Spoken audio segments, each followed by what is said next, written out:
രാധ ഞാൻ രാധ, കണ്ണനെ മറക്കാത്ത രാധ. രാധ ഞാൻ രാധ, കണ്ണനെ മറക്കാത്ത രാധ. വൃന്ദാവനം നീ മറന്നോ, മധുരയെ നീ മറന്നോ.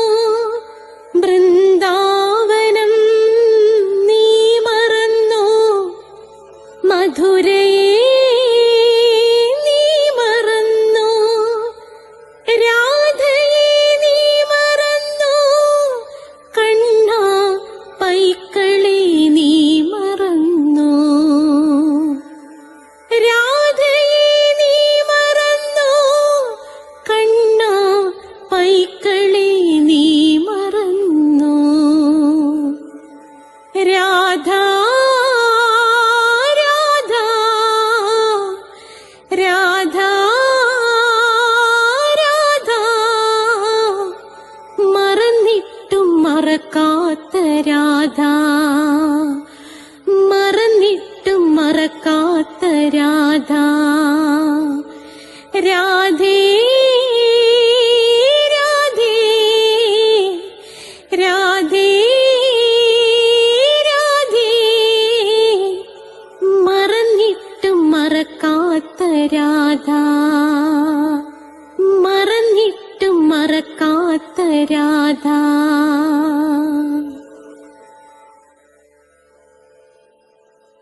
രാധേ രാധേ ഓ രാധേ രാധേ, രാധേ രാധേ ഓ രാധേ രാധേ.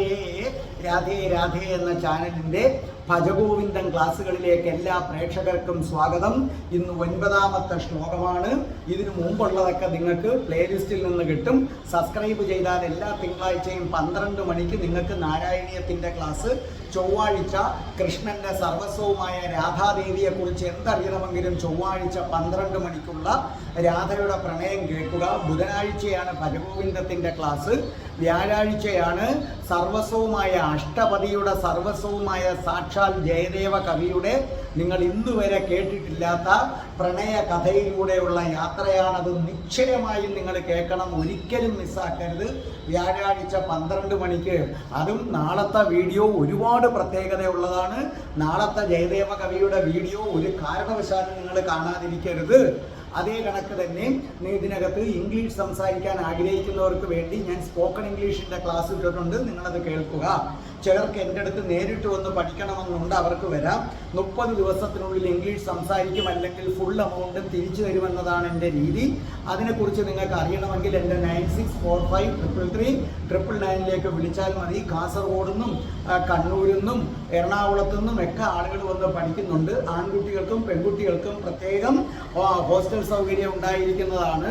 അപ്പം നിങ്ങൾക്ക് അതിനകത്ത് വേണമെങ്കിൽ പങ്കെടുക്കാവുന്നതാണ്. അതുകൂടാതെ ജ്യോതിഷമുണ്ട്. ഓരോ മാസത്തിൽ ജനിച്ചവരുടെ ഫലം, നക്ഷത്രത്തിൽ ജനിച്ചവരുടെ ഫലം കൊടുത്തിട്ടുണ്ട്, നിങ്ങളത് കേൾക്കുക. ജ്യോതിഷപരമായി നിങ്ങൾക്ക് എന്ത് സംശയം ഉണ്ടെങ്കിലും നേരത്തെ പറഞ്ഞ ഡിസ്ക്രിപ്ഷൻ ബോക്സിലെ നമ്പറിലേക്ക് വിളിച്ചാൽ മതി. പ്ലേലിസ്റ്റിൽ അഷ്ടാവക്ര ഗീതയുണ്ട്. ഒരു ഹിന്ദു മരിക്കുന്നതിന് മുമ്പ് നിശ്ചയമായും അഷ്ടാവക്ര ഗീത കേട്ടിരിക്കണം. അതേ കണക്ക് പ്ലേലിസ്റ്റ് എടുത്താൽ ഹിന്ദുക്കൾ അറിയേണ്ടവയുണ്ട്. നിങ്ങൾ സന്ദർശിക്കേണ്ട പ്രധാനപ്പെട്ട ക്ഷേത്രങ്ങളെക്കുറിച്ചുള്ള സകല വിവരങ്ങളും അതിനകത്തുണ്ട്. രാധികാ കവചം 2 എണ്ണം ഞാൻ പഠിപ്പിച്ചിട്ടുണ്ട്. അതുകൂടാതെ രാധാ സഹസ്രനാമം വരികൾ ഉൾപ്പെടെയും വരികളില്ലാതെയും ഇട്ടിട്ടുണ്ട്. രാധികാ കവചം കേട്ടിട്ട് വേണം, രാധികാ കവചം വായിച്ചിട്ട് വേണം, നിങ്ങൾ ചൊല്ലിയിട്ട് വേണം രാധാ സഹസ്രനാമം ചൊല്ലാനായി. പിന്നെ ശ്രീബുദ്ധൻ്റെ ജീവിതകഥയുണ്ട്, കേൾക്കണം. കൃഷ്ണൻ്റെ അവതാരമാണ് അദ്ദേഹം. ഭക്തമീരയെ കുറിച്ചുള്ളതുണ്ട്, നിരവധി ഷോർട്ട് വീഡിയോസ് ഉണ്ട്.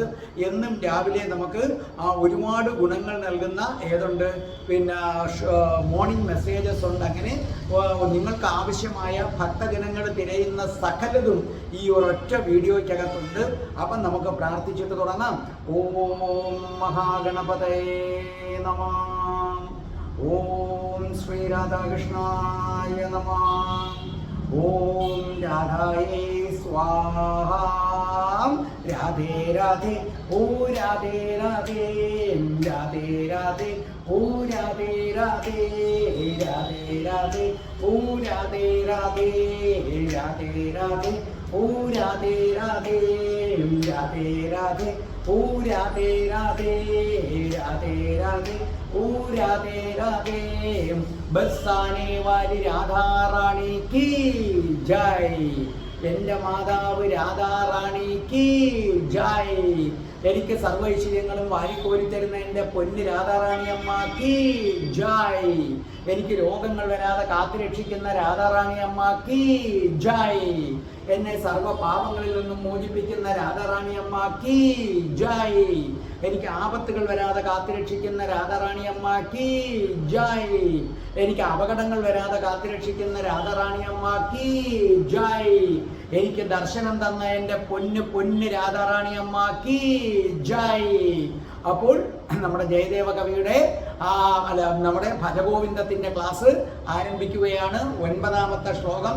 ഇന്നത്തെ ശ്ലോകം പാടിത്തരുന്നത് നിങ്ങളുടെ മനസ്സ് കീഴടക്കി കളഞ്ഞ സാക്ഷാൽ കാഞ്ചനയാണ്.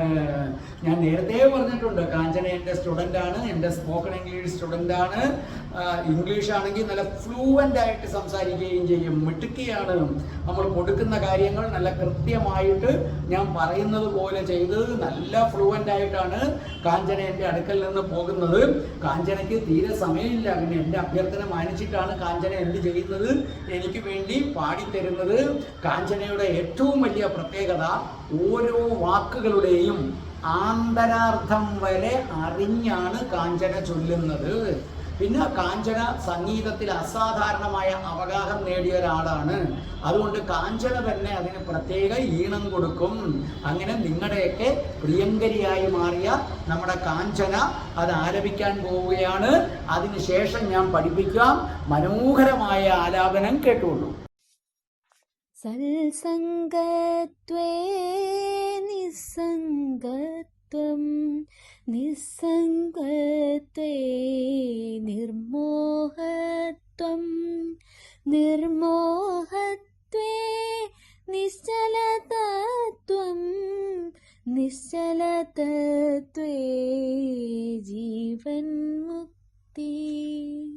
അപ്പോൾ നമ്മുടെ കാഞ്ചന അത് മനോഹരമായി പാടിത്തന്നത് നിങ്ങൾ കേട്ടല്ലോ.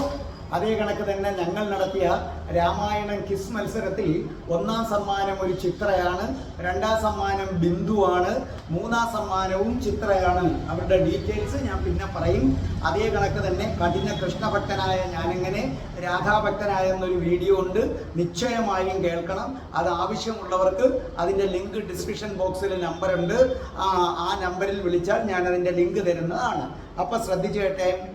സൽസംഗത്വേ നിസ്സംഗത്വം നിസ്സംഗത്തേ നിർമോഹത്വം നിർമോഹത്വേ നിശ്ചലതത്വം നിശ്ചലതത്വേ ജീവൻ മുക്തി. അർത്ഥം എഴുതിക്കോണേ. സൽസംഗസ്ത്വേ അർത്ഥം നല്ലവരുമായുള്ള സംസർഗം, നല്ലവരുമായുള്ള സംസർഗം. നിസ്സംഗത്വേ അർത്ഥം വിരക്തി, അതായത് ഒട്ടലില്ലായ്മ. നിർമോഹത്വം അർത്ഥം മോഹമില്ലായ്മ. നിശ്ചലതത്വം അർത്ഥം പരമജ്ഞാനം. ജീവൻ മുക്തി അർത്ഥം മോക്ഷപ്രാപ്തി. അപ്പൊ ഇതിനകത്ത് എന്താ പറഞ്ഞിരിക്കുന്നത്? സത്സംഗത്തിൽ നിന്ന് നിങ്ങൾക്ക് വിരക്തി ഉണ്ടാകും. വിരക്തി ഉണ്ടായിക്കഴിഞ്ഞാൽ മോഹത്തിൽ നിന്ന് മുക്തി ലഭിക്കും. മോഹങ്ങൾ ഇല്ലാതായി തീരും. അങ്ങനെ മോഹങ്ങൾ ഇല്ലാതായി തീർന്നാൽ നിങ്ങൾക്ക് പരമജ്ഞാനം ഉണ്ടാകും. ആ പരമജ്ഞാനത്തിൽ നിന്ന് നിങ്ങൾക്ക് മോക്ഷപ്രാപ്തി ഉണ്ടാകും. ഇത്രയുമാണ് ശങ്കരാചാര്യ സ്വാമികൾ പറഞ്ഞിരിക്കുന്നത്. അപ്പൊ സ്വാമി പറഞ്ഞിരിക്കുന്ന എന്താണ്? സത്സംഗത്തിൽ നിന്ന് നിങ്ങൾക്ക് വിരക്തി ഉണ്ടാകും. വിരക്തി ഉണ്ടായിക്കഴിഞ്ഞാൽ നിങ്ങളുടെ മോഹം എന്ന ആ സർവനാശകമായ വികാരം നശിക്കും. മോഹം നശിച്ചു കഴിഞ്ഞാൽ നിങ്ങൾക്ക് പരമമായ ജ്ഞാനം ലഭിക്കും. ആ പരമമായ ജ്ഞാനം ലഭിച്ചാൽ നിങ്ങൾക്ക് മുക്തിയായി. ആ പരമജ്ഞാനത്തെയാണ് നമ്മൾ മുക്തി എന്ന് പറയുന്നത്. ശ്രദ്ധിച്ചു കേട്ടുകൊള്ളുക. എങ്ങനെ, അതായത് എങ്ങനെയാണ് നമുക്ക് പരമമായ ജ്ഞാനം ലഭിക്കുന്നത്? പരമമായ ജ്ഞാനം എന്ന് പറഞ്ഞാൽ മറ്റൊന്നുമല്ല, ഈ പ്രപഞ്ചം എങ്ങനെ ഉണ്ടായി, ഈ പ്രപഞ്ചത്തെ താങ്ങി നിർത്തുന്നതാര്, നമ്മൾ എങ്ങനെ ഉണ്ടായി, നമ്മൾ ഞാൻ ദിലീപ് എന്ന പേരിൽ അറിയപ്പെടുന്നതിന് മുമ്പ് എന്തായിരുന്നു, ഇനി ഞാൻ എന്താകും, അടുത്ത ജന്മം എന്താകും, ഇതിനെക്കുറിച്ചുള്ള അറിവ്, ആ അറിവിനെയാണ് എന്ത് പേര് വിളിക്കുന്നത്, പരമജ്ഞാനം എന്ന പേര് വിളിക്കുന്നത്. ഈ പരമജ്ഞാനം നമുക്ക് എങ്ങനെ ലഭിക്കുമെന്ന് പറയുകയാണ്. അപ്പോൾ പറയുന്നു, പരമജ്ഞാനം ലഭിക്കണമെങ്കിൽ നിങ്ങൾ മോഹത്തെ ഉപേക്ഷിച്ചേ പറ്റൂ. അപ്പം നമ്മൾ എല്ലാവരും പറയും നമ്മൾ മോഹത്തെ ഉപേക്ഷിക്കണം. എന്താണ് മോഹം? മോഹം എന്ന് പറഞ്ഞാൽ ഏതെങ്കിലും വ്യക്തികളോടോ എന്തെങ്കിലും സാധനങ്ങളോടോ ഓപ്പോസിറ്റ് സെക്സിനോടോ ഒക്കെ ഉള്ള അതിഭയങ്കരമായ ആസക്തി, അന്ധമായ ഭ്രമം. ചിലർക്ക് മദ്യത്തിനോട് അന്ധമായ ആസക്തി, ചിലർക്ക് കഞ്ചാവിനോട് അന്ധമായ ആസക്തി, ചിലർക്ക് സിനിമയോട് ആസക്തി. നമ്മൾ പറയത്തില്ല ഒരു സിനിമ ഭ്രാന്തൻ. നിങ്ങളുടെ ആസക്തി ഞാൻ പറഞ്ഞു തരാം. നിങ്ങൾക്ക് മൊബൈലിനോട് ഭയങ്കര ആസക്തി ഇല്ലേ? ഇരുട്ട വെളുക്ക നിങ്ങൾക്ക് ഏത് ചെക്ക് ചെയ്യണം? മൊബൈൽ ചെക്ക് ചെയ്തുകൊണ്ടിരിക്കണം. നോക്ക്, മൊബൈലിനോട് നിങ്ങൾക്കുള്ളത് മോഹമാണെന്നാണ് പറയുന്നത്. ഈ മോഹത്തിൻ്റെ അർത്ഥം മനസ്സിലായില്ലേ? നിങ്ങൾക്ക് ഒരു ദിവസം മുഴുവനും മൊബൈൽ ഫോൺ സ്വിച്ച് ഓഫ് ചെയ്തിട്ടിരിക്കാൻ പറ്റുമോ? വെല്ലുവിളിക്കുക ഞാൻ. ഒരു ദിവസം നിങ്ങൾക്ക് മൊബൈൽ ഫോൺ സ്വിച്ച് ഓഫ് ചെയ്തിട്ടിരിക്കാൻ പറ്റുമോ? നിങ്ങളുടെ ഭർത്താവ് ഗൾഫിലാണെങ്കിൽ നിങ്ങൾ പറയുക, ചേട്ടാ ഇന്നൊരു ദിവസത്തേക്ക് എന്നെ വിളിക്കരുതേ, ഞാൻ ഈ മൊബൈൽ ഫോൺ അഡിക്റ്റ് ആകാൻ ഉദ്ദേശിക്കുന്നില്ല, അതുകൊണ്ടാണ്. നിങ്ങൾക്ക് പറ്റത്തില്ല. എന്തിനാണ്? മൊബൈൽ ഫോൺ രാവിലെ നോക്കി ഇനി രാത്രിയെ നോക്കത്തോളൂ എന്ന് പറയാൻ പറ്റുമോ? ഇല്ല. ഇടയ്ക്ക് മെസ്സേജ് വരുന്ന ടിങ്ങൊരു ശബ്ദം കേട്ടാൽ മതി, ഓടിപ്പോയി എടുക്കും. ഇതാണ് മോഹം. അല്ലാതെ മോഹം എന്ന് പറഞ്ഞാൽ ആഗ്രഹമൊന്നല്ല, എന്തിനോടെങ്കിലും അങ്ങ് ആസക്തിയാണ്. നിങ്ങളെ സംബന്ധിച്ചിടത്തോളം നിങ്ങൾക്ക് മൊബൈൽ ഫോണിനോട് ഭയങ്കരമായ ആസക്തിയാണ്. അതേ കണക്ക് ഓപ്പോസിറ്റ് സെക്സിനോട്, ഒരു പുരുഷന് അതിസുന്ദരിയായ ഒരു പെണ്ണിനെ കണ്ടാൽ അവളോട് ആസക്തിയാണ്. ഒരു സ്ത്രീക്കും അതുപോലെ തന്നെയാണ്. ഓപ്പോസിറ്റ് സെക്സിനോട്, പുരുഷനോട് എന്തുണ്ട്? ആസക്തിയുണ്ട്. ചിലർക്ക് പണത്തിനോടാണ് ആസക്തി. ഇതിനെയാണ് നമ്മൾ എന്ത് പേര് വിളിക്കുന്നത്? മോഹം. ഇതൊരു തരം ഭ്രമമാണ്. ഇപ്പൊ ചിലർ കണ്ടിട്ടില്ലേ, കമന്റ് ബോക്സിൽ എന്നെ പ്രണയിക്കുന്നു എന്നൊക്കെ പറഞ്ഞിടുന്നത് കണ്ടിട്ടില്ലേ? അതൊരു മോഹമാണ്, അതൊരു താൽക്കാലികമായ ഭ്രമമാണത്. അത് ഇങ്ങനെയൊക്കെ പറയുന്നത് കണ്ടിട്ട് എന്നോടൊരു അന്ധമായ ഒരു ആസക്തി തോന്നി അവരങ്ങനെ പറയുന്നതാണ്. ഇതാണ് മോഹം എന്ന് പറയുന്നത്. മനസ്സിലായില്ലേ? അവർക്ക് എന്താ പറയേണ്ടത്? അവർക്കൊരു അന്ധമായ ആസക്തി. ആ ആസക്തി തോന്നിയിട്ടാണ് അവർ കമന്റ് ബോക്സിൽ വന്ന് എഴുതുന്നത്, പ്രണയിക്കുന്നു എന്ന് പറഞ്ഞ് അവർ എഴുതുന്നത്. ഇതൊരു തരം ഭ്രമമാണ്. പിന്നെ അത് ഭ്രമമാണോ അല്ലയോ എന്ന് നമുക്ക് ഒന്നും കൂടെ തിരിച്ചറിയാൻ വേറെ വഴിയുണ്ട്. അതിപ്പോൾ നമ്മുടെ വിഷയമല്ല, അതിലേക്ക് ഞാനൊരു വീഡിയോ ഇട്ട് തരാം. അപ്പോൾ നിങ്ങൾക്കിപ്പോൾ എന്താണ് മോഹമെന്ന് മനസ്സിലായില്ലേ? അപ്പോൾ ഒരാൾ മോഹം എന്ന് പറഞ്ഞാൽ അതിന് ആഗ്രഹം എന്നല്ല അർത്ഥം. അങ്ങനെ വ്യാഖ്യാനിക്കരുത്. പലരും അങ്ങനെ പറയുന്നത് ഞാൻ കേട്ടിട്ടുണ്ട്, തെറ്റാണ്. മോഹം എന്ന് പറഞ്ഞാൽ എന്തിനോടെങ്കിലുമുള്ള അന്ധമായ ആസക്തിക്കാണ് എന്തെന്ന് പറയുന്നത് മോഹം. ഇപ്പം ചിലർ ചേച്ചി എന്ന് പറഞ്ഞാൽ മരിക്കും, അത് ഒരു മോഹമാണ്, അതൊരു ആസക്തിയാണ്. ചിലർ അനിയനെന്ന് പറഞ്ഞാൽ മരിക്കും, ചിലർ അച്ഛനേന്നും പറഞ്ഞു കിടക്കും, ചിലർ അമ്മയേന്നും പറഞ്ഞു കിടക്കും, ചിലരാകട്ടെ അവർക്ക് പട്ടിയോടാണ് മോഹം. ഇരുട്ട വെളുക്ക പട്ടിയെ കാറിൽ കൊടുത്ത് വെച്ചേക്കും, പട്ടിയെ ഹോട്ടലിൽ കൊണ്ടുപോയാൽ വെച്ചേക്കും, പട്ടിക്ക് അസുഖം വന്നാൽ എടുത്തുകൊണ്ട് ഓടും. ആസക്തിയാണ് അവർക്ക്. അപ്പൊ ചിലർക്ക് നായ്ക്കളോട് ആസക്തി, ചിലർക്ക് പൂച്ചകളോട് ആസക്തി. ഈ ആസക്തിക്കാണ്. ചിലർക്ക് പിന്നെ പുരുഷന് സ്ത്രീയോട് ആസക്തി, സ്ത്രീക്ക് പുരുഷനോട് ആസക്തി, അതുപോലെ സെക്സിനോട് ആസക്തി. ഈ ആസക്തിക്കാണ് എന്ത് പേര് വിളിക്കുന്നത്? മോഹം എന്ന പേര് വിളിക്കുന്നത്. ഈ മോഹം പിടികൂടിക്കഴിഞ്ഞാൽ ശരിയേത് തെറ്റേത് എന്ന് തിരിച്ചറിയാനുള്ള ബുദ്ധി എന്ത് ചെയ്യും? ഇല്ലാതായിത്തീരും. അതല്ലേ? ഒരു പുരുഷന് ഒരു സ്ത്രീയോട് മോഹം ഉണ്ടായിക്കഴിഞ്ഞാൽ പിന്നെ അവന് ശരിയും തെറ്റുമൊക്കെ പോയി. അവളെ കിട്ടിയില്ലെങ്കിൽ അതുകൊണ്ടാണ് പോയി പിന്നെ പെട്രോൾ ഒഴിക്കുന്നത്, ചിലർ കൊല്ലുന്നത്, അല്ലേ? കാരണം എന്തുകൊണ്ട്? ശരിയും തെറ്റും ആ തിരിച്ചറിയാനുള്ള വിവേകം നഷ്ടപ്പെട്ടു പോയി. അവൾക്ക് എന്നെ കിട്ടിയില്ലെങ്കിൽ, അല്ലെങ്കിൽ എനിക്ക് അവളെ കിട്ടിയില്ലെങ്കിൽ ഇനി വേറൊരാളെടുത്ത് പോകരുത്. അപ്പം നമുക്ക് ഈ ആസക്തി വന്നു കഴിഞ്ഞാൽ ശരിയും തെറ്റും ഒന്നും കിട്ടത്തില്ല. ചിലർ കണ്ടിട്ടില്ലേ, പിടിച്ചു പറിക്കുന്ന വഴി വെച്ച് കത്തി കാണിച്ച് പണം പിടുങ്ങിക്കൊണ്ടുപോകും. കണ്ടില്ലേ? അവന് പണത്തിനോടുള്ള ആസക്തി വന്നാൽ ഇത് ശരിയോ തെറ്റോ എന്നറിയില്ല. ചിലർക്ക് മയക്കുമരുന്നിനോട് ആസക്തി വരും. കണ്ടിട്ടില്ലേ? മയക്കുമരുന്നിനോട് ആസക്തി വന്നു കഴിഞ്ഞാൽ, കഞ്ചാവും ചരസിനോടും ഒക്കെ ആസക്തി വന്നാൽ, സ്വന്തം അമ്മയോടോ അച്ഛനോടോ പണം ചോദിച്ചാൽ കിട്ടിയില്ലെങ്കിൽ അതിന് അമ്മയെ കൊന്ന കഥകൾ നമ്മൾ പത്രത്തിൽ വായിച്ചിട്ടില്ലേ? അച്ഛനെ കൊന്ന കഥകൾ നമ്മൾ പത്രത്തിൽ വായിച്ചിട്ടില്ലേ? അപ്പൊ എന്താ അതിന്റെ പ്രശ്നം? ആസക്തി. ഏതിനോട്? അവന് കഞ്ചാവിനോട് ആസക്തി വന്നപ്പം ശരിയേത് തെറ്റേതെന്ന് വേർതിരിച്ചറിയാനുള്ള ശേഷി നഷ്ടപ്പെട്ടു. അപ്പൊ അവൻ പൈസ കിട്ടിയില്ലെങ്കിൽ സ്വന്തം അമ്മയെ കൊന്നുകളയും, അച്ഛനെ കൊന്നുകളയും. അങ്ങനെ ചെയ്യരുത്, അത് തെറ്റാണെന്ന ചിന്ത അവനില്ല. അപ്പം നിങ്ങൾക്ക് മോഹം വന്നു കഴിഞ്ഞാൽ ശരിയേത് തെറ്റേതെന്ന് തിരിച്ചറിയാനുള്ള ബുദ്ധി ഇല്ലാതാകും.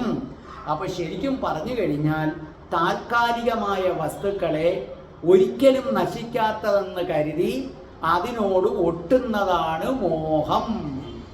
താൽക്കാലികമായ വസ്തുക്കളെ അത് ശാശ്വതമാണെന്ന് കരുതി അതിനോടങ്ങ് ഒട്ടും. ഇപ്പൊ പണം താൽക്കാലികമാണ്. മേപ്പോട്ടെടുക്കുന്ന ശ്വാസം തിരിച്ചു താപ്പോട്ട് വന്നില്ല എങ്കിൽ തീർന്ന്. അതുവരെ സമ്പാദിച്ച പണം എല്ലാം കൂടെ ബാക്കിയുള്ളവർ അടിച്ചു പൊളിച്ച് ജീവിക്കും അതിനുശേഷം. മനസ്സിലായില്ലേ? അപ്പോൾ ഇതൊക്കെ നശിക്കുന്നതാണെന്നറിയണം.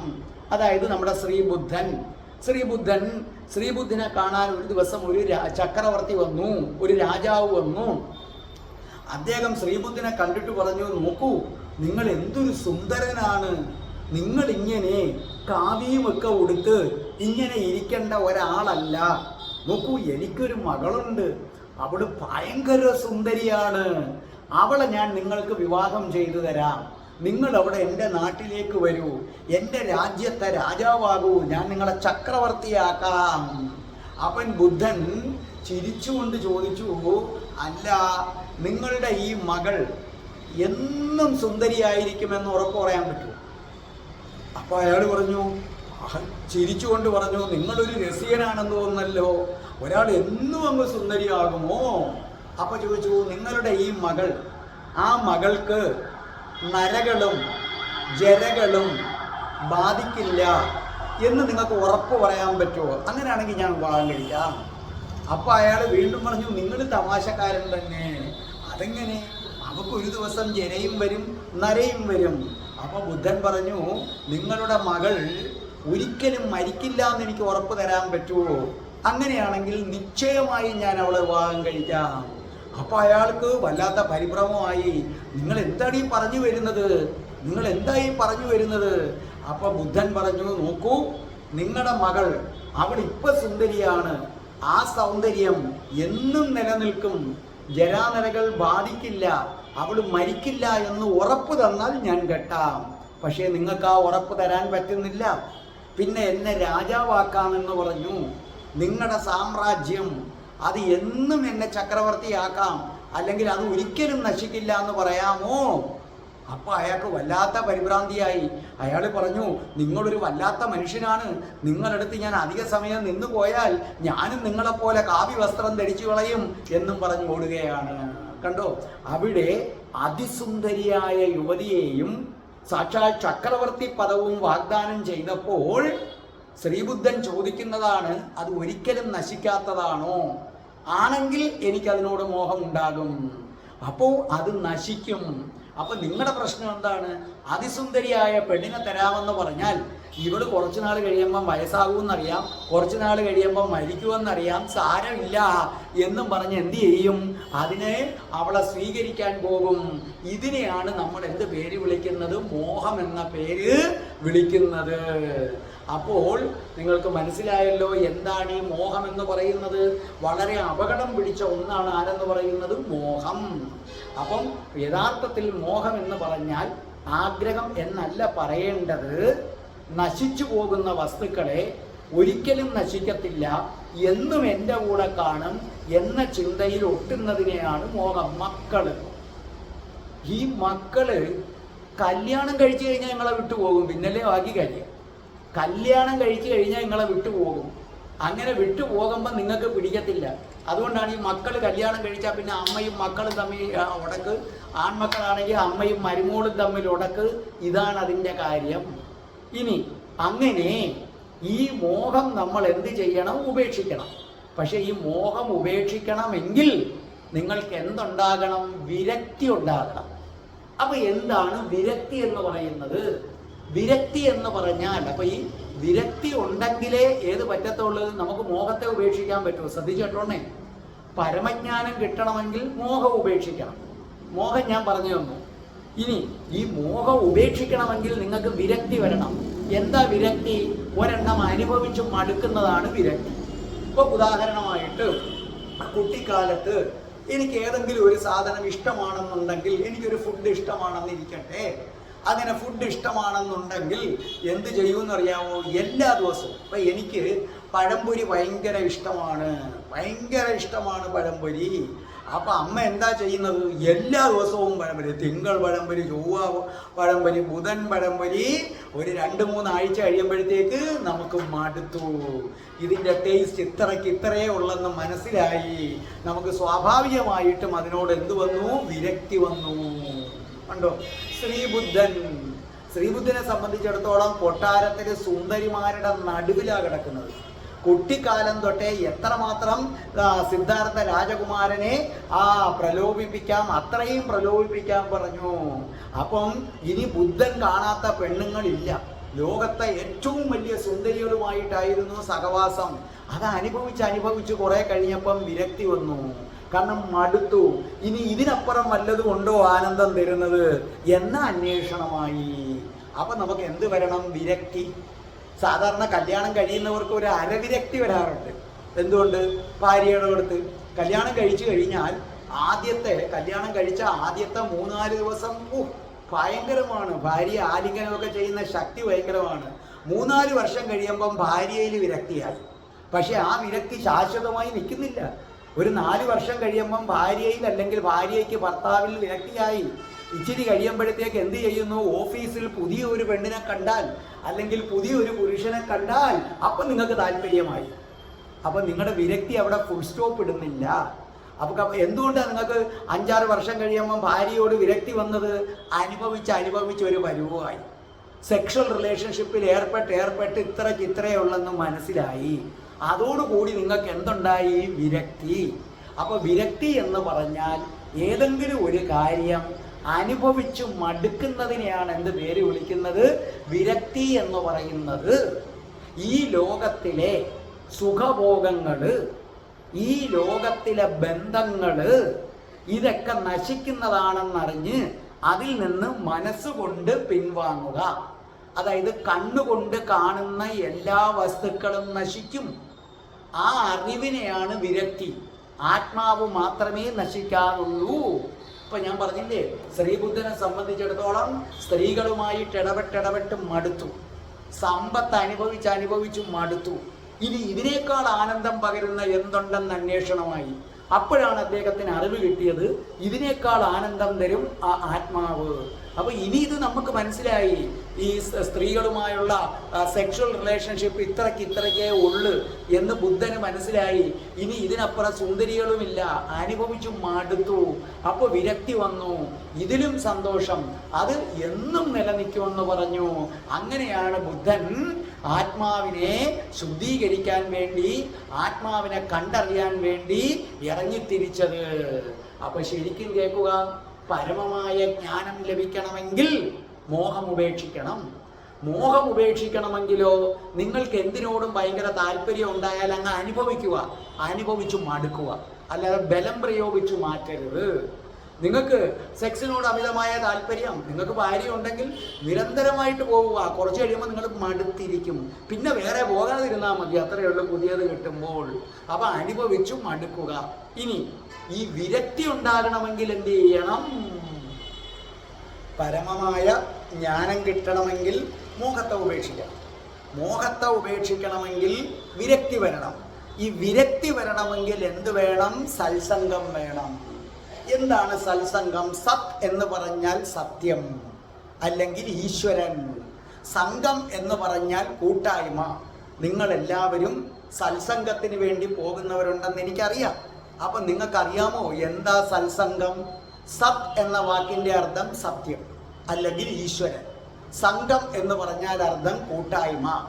അപ്പം അതിൻ്റെ അർത്ഥം എന്താണ്? സത്യത്തിൻ്റെ, സത്യം മാത്രം പറയുകയും സത്യം മാത്രം പ്രവർത്തിക്കുകയും അസത്യങ്ങളും അധർമ്മവും ഒന്നും ചെയ്യാത്തവരുടെയും കൂട്ടായ്മ.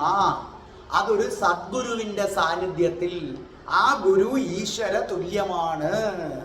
അവിടെ കൂടുന്നത് ദൈവത്തെക്കുറിച്ചും ധർമ്മത്തെക്കുറിച്ചും സംസാരിക്കാനും കേൾക്കാനുമാണ്. അപ്പം ആ സത്സംഗത്തിന് നേതൃത്വം കൊടുക്കുന്നത് ഒന്നുകിൽ ഒരു സന്യാസി, അല്ലെങ്കിൽ ഈശ്വര ദർശനം കിട്ടിയ ഒരാളായിരിക്കണം. ഇതാണ് ഏതെന്ന് പറയുന്നത്? സത്സംഗം എന്ന് പറയുന്നത്. അപ്പോൾ അത് വളരെ ശ്രദ്ധിക്കണേ. നമ്മുടെ നാട്ടിൽ ഒരുപാട് സത്സംഗങ്ങളുണ്ട് കേട്ടോ. എനിക്കറിയാവുന്നൊരു കാര്യമാണ്. എൻ്റെ അടുത്ത് വന്നൊരു സ്റ്റുഡൻറ്റുമാണ്.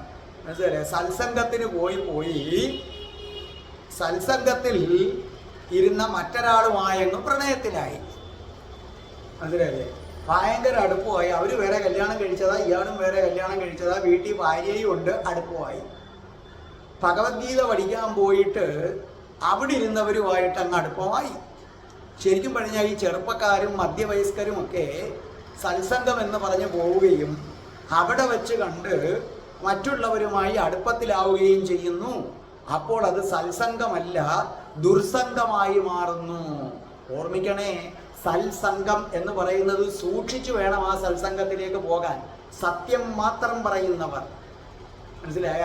ധർമ്മത്തിലൂടെ മാത്രം സഞ്ചരിക്കുന്നവർ, സഞ്ചരിക്കാൻ ആഗ്രഹിക്കുന്നവർ, അവരുടെ കൂട്ടായ്മയ്ക്കാണ് എന്ത് പറയുന്നത്? സത്സംഗം. ഓർമ്മിക്കണം, ഏറ്റവും പ്രധാനം, പരമമായ ജ്ഞാനം കിട്ടുന്നതിൽ ഏറ്റവും പ്രധാനം സത്സംഗമാണ്. കാരണം ഈ സത്സംഗം ഇല്ലെങ്കിൽ വിരക്തി വരുത്തില്ല, വിരക്തി ഇല്ലെങ്കിൽ മോഹത്തിൽ നിന്ന് മുക്തി വരുത്തില്ല, മോഹത്തിൽ നിന്ന് മുക്തി വന്നില്ല എന്നുണ്ടെങ്കിൽ നമുക്ക് ഈശ്വര ദർശനം കിട്ടത്തതും ഇല്ല, മോക്ഷവും ലഭിക്കത്തില്ല. അപ്പോൾ ഈ സത്സംഗം വളരെ പ്രധാനമാണ്.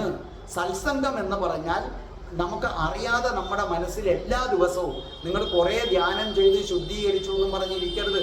ബ്രഹ്മജ്ഞാനം കിട്ടിയവർ പോലും എല്ലാ ദിവസവും ധ്യാനിക്കുകയും സത്സംഗത്തിന് അവസരം കിട്ടിയാൽ അവർ പോവുകയും ചെയ്യും. കാരണം എപ്പോൾ വേണമെങ്കിലും മനസ്സ് അനാവശ്യമായ ചിന്തകൾ കൊണ്ട് മൂടാം, കടന്നു വരാം.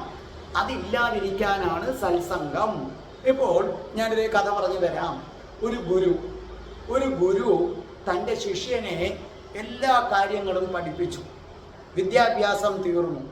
അപ്പോൾ ഗുരു പറഞ്ഞു, ഇനി എൻ്റെ അടുക്കൽ ഒന്നുമില്ല, എന്നേക്കാൾ അറിവുള്ള വേറൊരു ഗുരുവുണ്ട്, നിന്നെ ഞാൻ അങ്ങോട്ടേക്ക് വിടാം, നീ അവിടം പോയി എന്തെങ്കിലും പഠിക്കണം. അപ്പോൾ ഇവന് സംശയമായി, കേട്ടോ, എൻ്റെ ഗുരുവിനെക്കാട്ടിയും അറിവുള്ള വേറൊരാളോ? എങ്കിലും ഗുരു പറഞ്ഞതല്ലേ പോകാം. അങ്ങനെ അദ്ദേഹം ഇവിടുന്ന് പുതിയ ഗുരുവിൻ്റെ അടുക്കലെത്തി. ആ ഗുരുവാകട്ടെ ഒരു വക ആരെയും പഠിപ്പിക്കുന്നില്ല. ഗുരു ചെയ്യുന്നത്, ഗുരു സ്വയം ആഹാരം പാചകം ചെയ്യും, ഗുരു തൻ്റെ കൈകൊണ്ട് ശിഷ്യന്മാർക്ക് വിളമ്പിക്കൊടുക്കും, ഗുരു തന്നെ പാത്രം കഴുകി വെക്കും, ഗുരു തന്നെ പാത്രം തുടച്ചു വെക്കും. സ്നേഹത്തിൻ്റെ മൂർത്തിമത് ഭാവമാണ്. പുഞ്ചിരിയോടുകൂടി ഇതെല്ലാം ചെയ്യും. രാത്രിയാകട്ടെ ഈ പാത്രങ്ങളെല്ലാം നല്ല കഴുകി തുടച്ച് വൃത്തിയാക്കി മൂടി വെക്കും. അപ്പം രാവിലെ എഴുന്നേറ്റിട്ട് വീണ്ടും ഈ പാത്രം എടുത്ത് കഴുകി തുടയ്ക്കും. അപ്പോൾ ഈ ശിഷ്യന് സംശയമായി, അതെന്തിനാണ് അങ്ങനെ ചെയ്യുന്നത്? ഈ പാത്രം ഇന്നലെ കഴുകി ഒരു പൊടി പോലും കയറാതെ പൊതിഞ്ഞു വെച്ചിരിക്കുകയാണ്. എന്നിട്ട് രാവിലെ എടുത്തിട്ട് വീണ്ടും എന്തിനാണ് ഇദ്ദേഹം തുടയ്ക്കുന്നത്? കുറച്ച് ദിവസങ്ങൾ കഴിഞ്ഞ് ശിഷ്യൻ തിരിച്ച് തൻ്റെ പഴയ ഗുരുവിൻ്റെ അടുക്കലെത്തി. ഗുരുവിൻ്റെ അടുക്കലെത്തിയിട്ട് പറഞ്ഞു, അവിടെ ഒന്നും പഠിപ്പിക്കുന്നില്ല. ഞാൻ കണ്ടത് ഈ വിചിത്രമായ കാര്യമാണ്. രാത്രി വൃത്തിയാക്കി വെക്കുന്ന പാത്രം അത് രാവിലെ എടുത്ത് വീണ്ടും കഴുകി തുടയ്ക്കേണ്ട കാര്യം എന്താണ്? അപ്പോൾ പറഞ്ഞു, മകനെ, അദ്ദേഹം നിന്നെ പഠിപ്പിക്കുക തന്നെ ആയിരുന്നു, വേറൊന്നുമല്ല.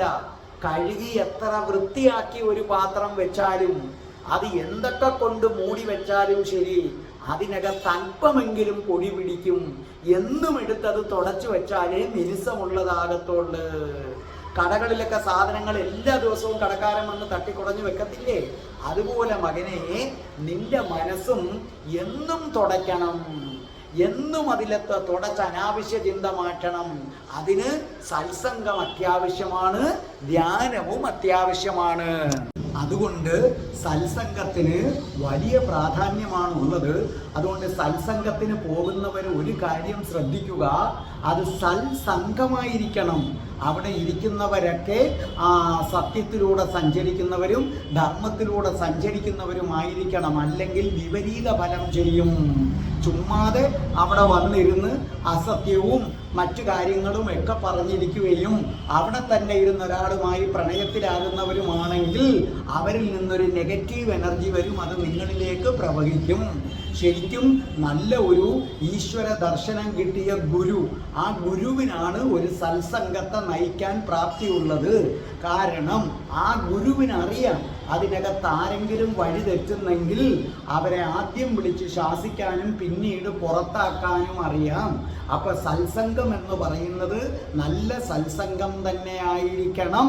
അപ്പൊ അതുകൊണ്ട് ഒരു കാര്യം നമ്മൾ മനസ്സിലാക്കുക, ശങ്കരാചാര്യ സ്വാമികൾ പറയുന്നത്, മരണം വരുന്ന അവസരത്തിൽ നിനക്ക് ഭാര്യ കാണില്ല, മക്കള് കാണില്ല, നീ ആർജിച്ച പ്രശസ്തി കാണില്ല, പിന്നെ നിനക്ക് കൂട്ടുകാര് കാണില്ല, പണം കാണില്ല, ഒന്നും കാണില്ല. ഇതൊന്നും ശാശ്വതമല്ല. ആ മരണം വരുന്ന അവസരത്തിൽ നിനക്കൊറ്റ കാര്യം മാത്രമേ ഉപകരിക്കൂ, ബ്രഹ്മജ്ഞാനം, പരമമായ ബ്രഹ്മജ്ഞാനം. ആ ബ്രഹ്മജ്ഞാനം കിട്ടണമെന്നുണ്ടെങ്കിൽ നീ എന്ത് ചെയ്യുക? മോഹത്തെ ഉപേക്ഷിക്കുക, മോഹത്തെ ഉപേക്ഷിക്കാൻ വിരക്തിയെ ഉപേക്ഷിക്കുക, വിരക്തിയെ ഉപേക്ഷിക്കാൻ സത്സംഗത്തിൽ ഏർപ്പെടുക. അപ്പൊ സത്സംഗമാണ് ഏറ്റവും പ്രധാനം. അപ്പൊ അതുകൊണ്ട് പ്രിയപ്പെട്ട പ്രേക്ഷകരെ, നല്ല സത്സംഗങ്ങളിൽ പോവുക, ക്രമേണ വിരക്തി വരിക. വിരക്തി വരുമ്പോൾ മോഹം ഉപേക്ഷിക്കപ്പെടും. മോഹം ഉപേക്ഷിക്കപ്പെടുമ്പോൾ നിങ്ങൾക്ക് ഭഗവാനെ കാണാൻ പറ്റും. ഭഗവാന്റെ ജ്ഞാനം നമുക്ക് പകർന്നു കിട്ടും. അതിന് നിങ്ങൾക്ക് എല്ലാവർക്കും കഴിയട്ടെ. ജഗദീശ്വരൻ നിങ്ങളെ എല്ലാവരെയും അനുഗ്രഹിക്കട്ടെ. രാധേ രാധേ, ഓ രാധേ രാധേ, രാധേ രാധേ, ഓ രാധേ രാധേ. ഓം ശ്രീം ഹ്രീം ക്ലീം ഐം രം രാസേശ്വരി രാധികായേ സ്വാഹ.